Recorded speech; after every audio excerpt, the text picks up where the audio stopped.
Let's go on to segment number 3. All right, Russell's got another one.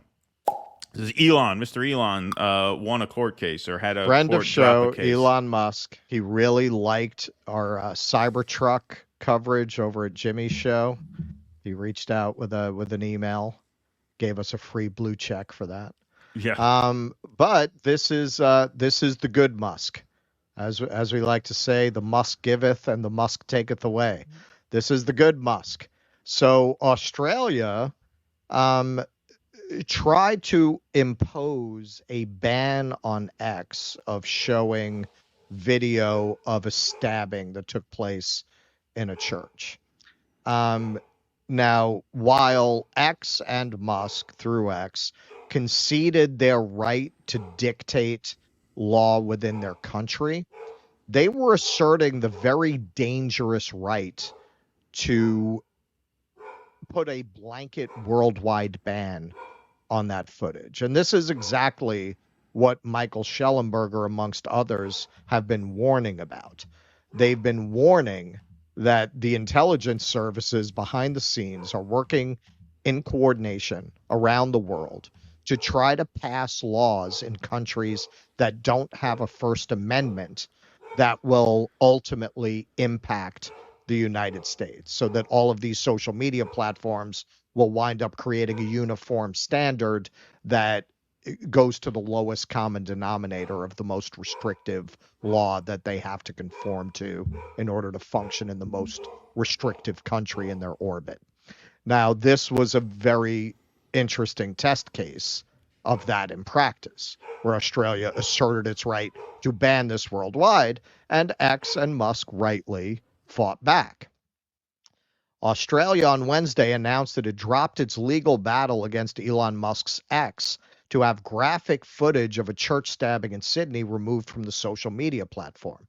The dispute was widely seen as a test case for the Australian government's ability to enforce its online safety standards on the social media giants.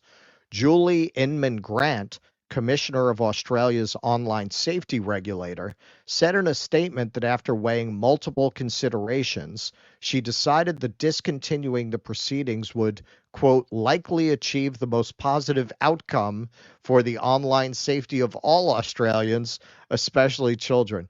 That is what you call face-saving, a face-saving statement that makes absolutely no sense. We're not going to give up the principle that we have this right, but actually, by dropping a case that we're sure to lose, we are asserting that authority. Okay, Julie. Our sole goal and focus in issuing our removal notice was to prevent this extremely violent footage from going viral, potentially inciting further violence and inflicting more harm on the Australian community. I stand by my investigators and the decisions eSafety made, Inman-Grant said, referencing Australia's independent regulator for online safety. X's global government affairs team welcomed the news, saying in a post that the firm was, quote, heartened to see that freedom of speech has prevailed. Freedom of speech is worth fighting for, Musk also posted on X shortly after the announcement. Bishop Mar Mari Emanuel was stabbed during a live-streamed sermon in Sydney in the middle of April that was widely circulated online, racking up hundreds of thousands of views. He survived the incident. Following the attack, which was declared a terror incident by police, Australia's eSafety Commissioner was granted a temporary legal injunction ordering X to hide posts that showed the footage. Musk challenged the earlier court order as an assault on free speech.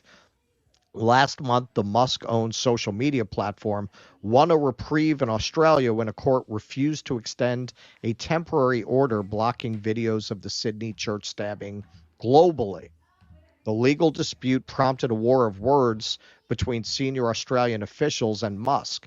In an interview in late April, Australian Prime Minister Anthony Albanese called Musk an arrogant billionaire who thinks he stands above Australian law. Referring to Albanese, Musk responded on X, I do not think I'm above the law. Does the PM think he should have jurisdiction over all of Earth? He added, this platform adheres to the laws of countries in those countries. but it would be improper to extend one country's ruling to other countries. Musk also described e-safety Commissioner Inman Grant as a censorship commissar for pursuing a global ban of the graphic footage. Inman Grant told ABC News that Musk's attack against her resulted in an online pile-on from his millions of followers, along with death threats and the online exposure of personal information of her children. This is my Brie moment. Yeah, right. Yeah. Luckily, no one can fire us. Yes, exactly. Fortunately, we're self-employed. All right. So, hey, when Musk does the right thing, we give him credit. When he releases an absurd science fiction prop and charges an outrageous amount of money for it, calling it a functioning truck, we're honest about that too. It's a sad thing that you have to rely on a sociopathic, emotionally unstable scumbag to defend free speech, but it's all we got. It's all we got. There's nobody, I cannot think of anyone other than Elon Musk who would challenge this. All of the other people in his class would just bend the knee. Zuckerberg would not take on a battle like this, even though I think ideologically he would probably agree with Musk here. It seems most of these Silicon Valley guys are libertarians, ultimately. Right. He would probably agree with it, but he would not take up this battle. Elon Musk is really the only one who would have done it, and it's important. It's important. Schellenberger has been warning a lot about this, and he's right.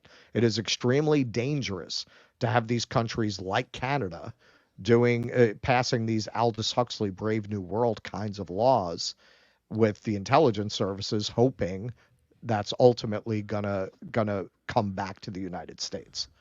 Well, his stance on this was reasonable, which is like, look, we're happy to abide by your laws, but you can't tell us that no one else in the world is allowed to see. It was an insane thing to even assert. Right? Because, I mean, on what authority can you make that ruling? Like, right. If this video exists and I have a platform that operates in multiple countries throughout the world, who are you to say what people can see outside of your country? Like, I don't think tech companies should be interfering in the laws of other countries. Like, fine, you respect, you guys, have your system over there. You show your people whatever you want. And if they have a problem with it, they'll either vote you out or overthrow you or whatever. That's not our business.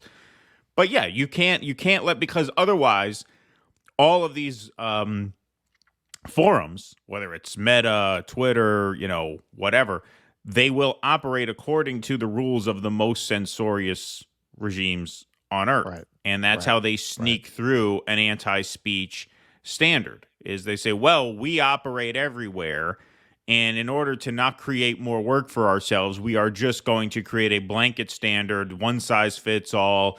What's good for the United States is good for Australia, is good for Canada. And so if a policy would fly in the U.S. but not in Australia, we're going to sort of conform to what the most censorious government wants. And that's the danger here, because they were trying to set a global standard for what everyone in the world was permitted to expose themselves to, regardless of whether or not they fell under the jurisdiction of the Australian PM. It was absurd. It was absurd, but you're right. Most people would not fight this fight because the real ethos of tech is, yes, move fast, break things is number one. The real ethos of tech is set it and forget it. That's what they want. Right. These people do not like to work. These tech people hate to work. That's why they got into this. They got into this so they can live in a high-rise condo and make millions of dollars a year in their gym shorts. That's what they like best. So most people in that spot would just set a one-size-fits-all, okay, that's the rule everywhere. Because to manage it according to each individual jurisdiction, that takes work, that takes people. We don't want to hire people. We don't want to work. We want to be able to run this ourselves off of our laptop and our cell phone from wherever we want. And Elon is like that to a large extent, too. But apparently this was a battle he thought was worth fighting, and it looks like he won. Yes, and, tomorrow he's going to ban 6 leftists for no apparent reason from X. Remember that. Right. He makes a big noise about believing in free speech, but his belief is extremely selective. His belief in free speech is very much in accord with the intellectual dark web. He doesn't want his speech limited. He doesn't want speech that he favors limited. Right. That's true. That's true. Although I do have to say, in fairness, I mean, generally, yes, you're right. Whenever he really injects himself into a battle, it is on behalf of the sort of dissident douchebag dialogue type people. Whenever he makes a thing out of it personally. I do have to say, though, the number of videos that we've seen coming out of Gaza is a lot more than we would have seen under the Jack Dorsey absolutely regime. No one he hasn't injected himself into that debate as much, but he has allowed that footage to get out there in ways that, like, on Instagram, forget about it. You can't share most of the stuff that you share on Twitter. On Instagram? Yeah. Oh, they block shit constantly. No, Meta's the worst. Facebook is the worst. Yeah. Absolutely. Yeah, no, credit where credit is due. It's definitely, obviously, if you compare it to Dorsey, there's no comparison. Dorsey probably would have had a blanket ban on the subject in order to maintain a pretense of neutrality. Or at the very least, he'd have been age restricting everything. Yeah. Right. Yeah. At best. Yeah. Everything would have had like sensitive content warnings. It would have been suppressed and shadow banned. Yeah, absolutely. You wouldn't be seeing videos of horrible violence I don't even want to talk about in great detail, getting 3, 4, 5 million views. It wouldn't have been allowed to get out there in the algorithm that much. I don't. Absolutely. Please clap.